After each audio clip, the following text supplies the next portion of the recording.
សម្ពុទ្ធសាសនាយើងខ្ញុំសូមគង់សួងដល់អម្ចាស់ទឹកម្ចាស់ដីបារមីគ្រប់ទិសទីបាទថែរក្សាភូមិគ្រឹះបាទក្មួយរិហាប្រចាំបតាបុត្រីបាទលោកនៅឯនាយសមុទ្រផុតពីដីកម្ពុជាហើយនោះក្តីក៏សូមលោកទៅយាមទៅកាន់ខ្នងរងមុខឲ្យបានសុខឲ្យបានចម្រើននៅក្នុងវេលាហែ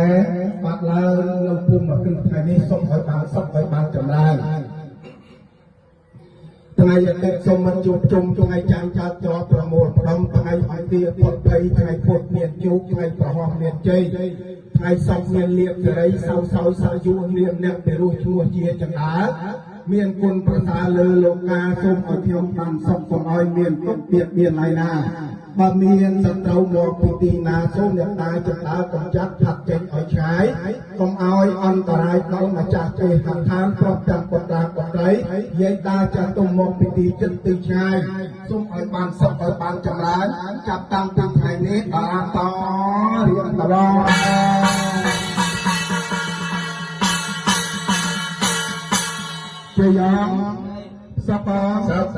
ឡើងភូមិគ្រឹះនៅក្នុងថ្ងៃនេះពិតជាមានសេរីសុខស្រីមែនអត់មែនបើពិតជាមានអ្វីជាបន្ត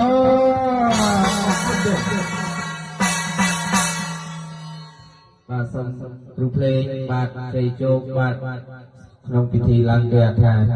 ឮថាលោកអាចារ្យហ្នឹងឡើងទេហើយមួយខែនឹងមានកូនមួយទៀត